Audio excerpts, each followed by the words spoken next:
Panic attacks. Hi, welcome to my channel, Mostly Mental Mary. I talk about mostly mental health. My name is Mary, and today we're talking about panic attacks.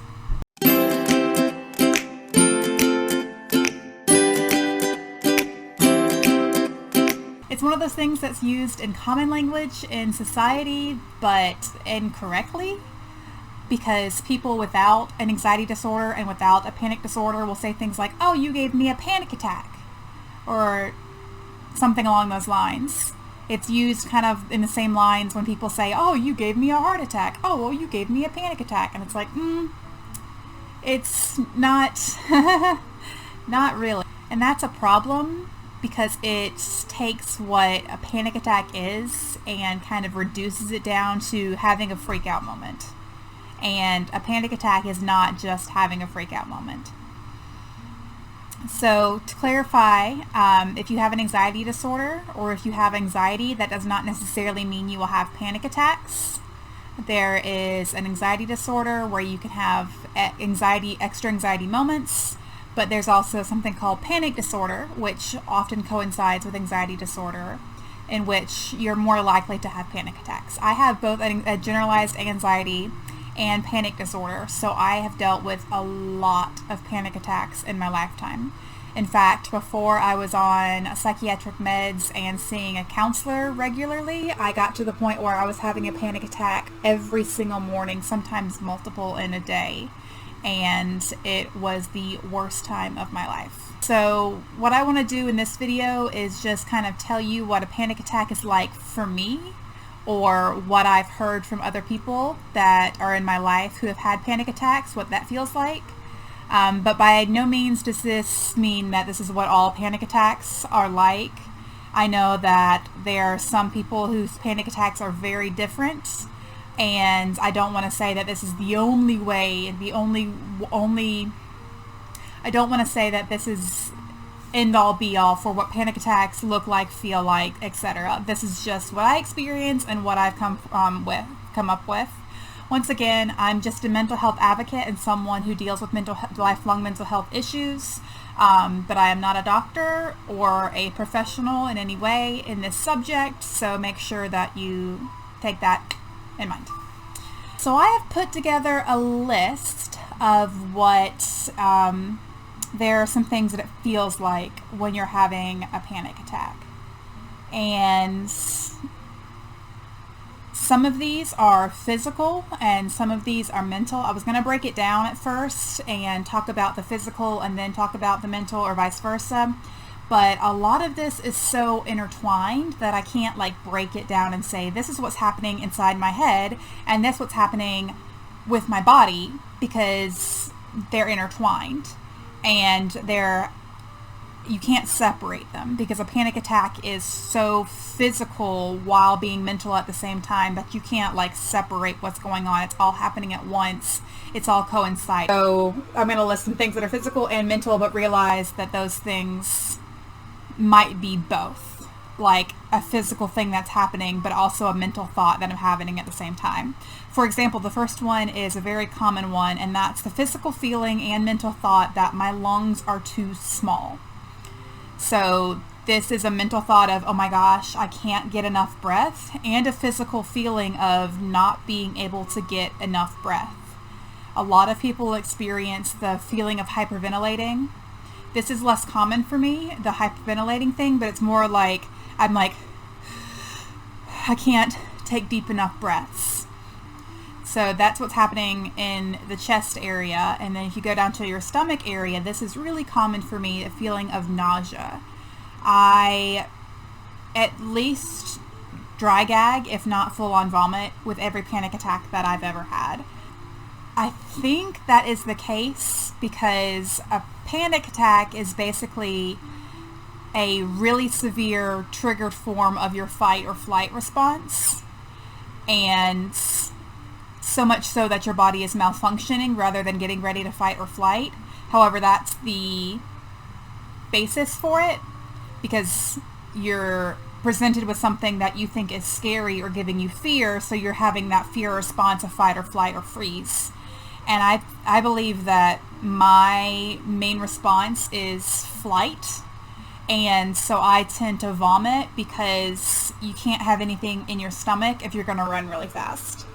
So I think that my body's normal panic attack response is to vomit, so that way it's preparing me for that flight fear response. I also know that flight is my fear response because in most anxiety situations, the one thing I'm looking for is an escape route. I just want to leave. I want to go home. I want to go to safe space. And I very rarely fight or freeze. So that's why I think that I get sick. But like I said, so that's why I think I get sick. This became an issue for a while before I was getting treatment because I was having a panic attack every morning. And so I was waking up and getting sick. So I was convinced that I was pregnant because I thought I was having morning sickness, and I would take a pregnancy test and it would come up negative. And I said, there's no way I'm having morning sickness every morning. But I was just having panic attacks, and it becomes so normalized for me that I didn't realize that this was something that was severely wrong. This was just a part of how I lived. I got up, I freaked out, I vomited, I got into the car, I vomited out the car on the way to work, and then I got to work and I did my day. And that was my normal. And it's not normal to live like that, and it's not normal to have panic attacks on the daily. But that's where I was, and I didn't even realize that necessarily they were panic attacks. I just thought that my body didn't work right, which, it doesn't. My brain has a chemical imbalance, but I wasn't doing anything about it. I was thinking that I had a sensitive stomach, so I would try to eat a lighter breakfast or, stuff that isn't mental health related. More physical but also mental things about panic attacks is the sensation on your skin, or at least this is for me, the sensation on my skin. It kind of feels like there are pins and needles on my skin, and that every movement is kind of really a sharp pain. And it's really difficult to sit still with this. I've had a panic attack while driving before, and I had this sensation of pins and needles on my skin that I could not move because I was stuck driving, so I could not pace or do anything to relieve the feeling of pins and needles. So I literally started slapping my wrist and slapping the side of my head to try to create a sensation that I could feel, that the pain of a slap on my wrist or the pain of a flick to my arm or something, so that I could feel that sensation rather than feeling the sensation of the tingling and fire feel on my skin, because it kind of feels really severe ones for me kind of feel like I'm on fire. So you have to remember that that's building. So I'm getting sick to my stomach, I can't take big enough breaths, and my skin and my limbs feel like they're being pricked and are on fire, all happening at the same time. So yes, it feels like you're dying. And I would never wish a panic attack on anyone. So please take it seriously if someone comes to you and says that they believe they're having a panic attack, because it feels like you're dying. Another thing that can happen is there's a weird sensation with the weight of your body during a panic attack. Sometimes for me, I feel like my body is just too heavy during a panic attack, and that means I can't stay still because staying still hurts, but it's really hard to just do anything. And that's common with depression too, your body feeling just too heavy. But I think there's something that's happening neurologically during a panic attack, that you're malfunctioning so badly that your body doesn't remember how to move itself accurately. So your weight of your limbs and the weight of your physical being feels off because of how bad your brain is doing at the moment, trying to process this absolute panic that is happening. Once again, this is coming from your fight or flight. So your brain's trying to create a situation in which you're ready to fight or flight, but there is no stimuli here, that there's no tiger that you're about to run from or fight. So your body is malfunctioning and trying to figure out what in the world is causing this fear, when It's an imbalance of chemicals in your brain that's causing the fear. And so you just feel weird sensation about how your body is functioning, and the weight of it is weird. It could be too light. Often for me, it's too heavy. And it's a really hard thing to describe. Because that brings me to one of my last things I have about what a panic attack feels like, is that you feel like you are stuck in this moment, and this moment will never end. That's one of the reasons it feels like you're dying, because in this moment you have so many physical and mental crisis things happening to you at the moment that you cannot take the moment to comprehend that this moment will end and you will stop panicking in a few minutes, in a few hours, or so forth. My panic attacks can last 30 minutes, and they can also last just a couple minutes. But regardless, it's really hard to remember that anything else is ever going to happen in my life other than this panic attack. Because whatever triggered it, or whatever didn't trigger it, say it was just out of nowhere, whatever your last thought was, you're stuck on. I've had panic attacks in the morning because I have a huge fear about making it through the day. So in my panic attacks in the morning, I'm freaking out about all the energy, all the effort it's going to take just to make it through the day. And I get stuck in that fear and that terror of having to live. And I get stuck in that worry of, what if I can't do enough to make it through this day? And then my anxiety eases up as I start to get into a routine, because my mind gets busy and I get more grounded in reality. But I have that fear and that feeling of being stuck in the start of my day. And I have that fear of the day lasting too long, and that I won't have the energy and I won't have this skill to do all the things I need to do in that day. So what do we do? There's several different techniques for getting out of a panic attack. I'm going to talk about one in this video today, but if you'd like to know some more, give me a note in the comments that you need some more techniques for getting out of panic attacks, and I'll happily make another video. But today I'm going to talk about the one that really works for me, and this especially works because my husband knows this routine as well. So if I'm not aware enough in my panic attack to start doing this, he can start giving me the cues to do this. And this is called grounding. And I think there's several different ways that this works. I'm going to tell you the way in which I've been using it for years. And it's not foolproof, but it can manage to get me down from a panic attack enough that I can do other actions to reduce my panic and anxiety.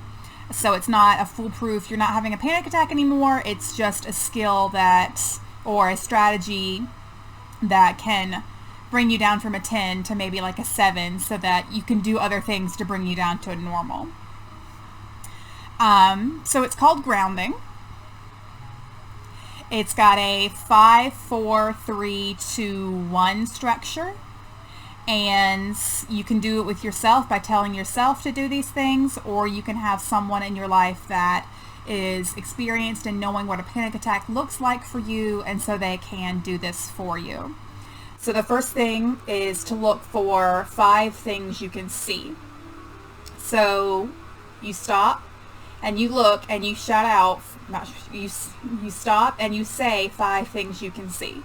Like I would say, I can see my camera, I can see my computer, that's 2. I can see my notebook with my notes for this video, that's 3.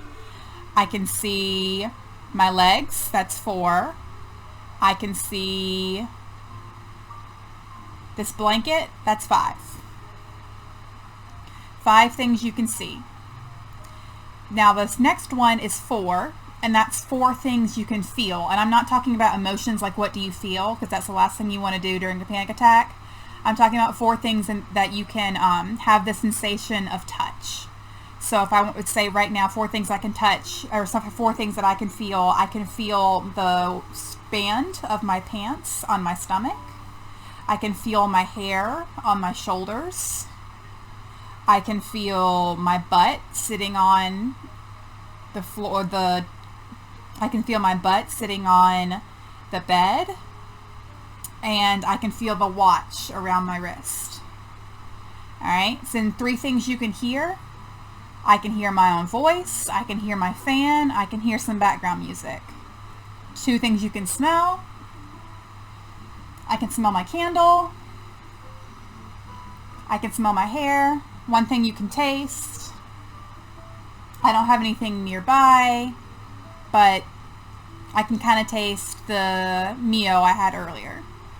So usually I don't make it to 2 and 1, the smell and taste, by the time, because I've already started to get grounded and I've moved on to other techniques like taking a walk or starting to voice what's happening in my head. So I'm not as good at those, but I will say that the hear, smell, taste, you might have to move around and find things, which is another strategy to get you present in the moment and cease your panic attack. I've heard people give advice to carry peppermints so that when it comes time to focusing on what you can taste, you can pop a peppermint in your mouth and focus on that sensation of taste.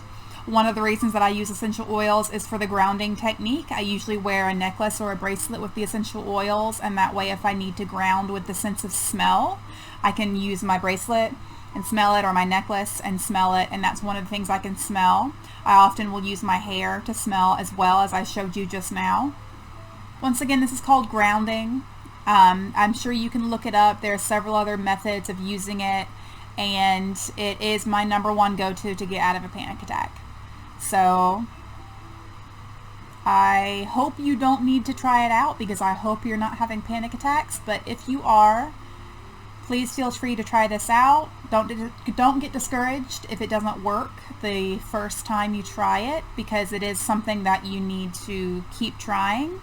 But if it doesn't work for you, then it doesn't work for you, and you need to keep trying to find ways to end your panic attacks, because no one deserves to feel like they're dying, and no one deserves to have that going on with them. I think that's all I had for today. So if this video was helpful at all, or you just want to support this channel, go ahead and like or comment so that I know that you're here. Anything you'd want to see from me in the future, go ahead and put in the comments, and I will see y'all next time. Bye!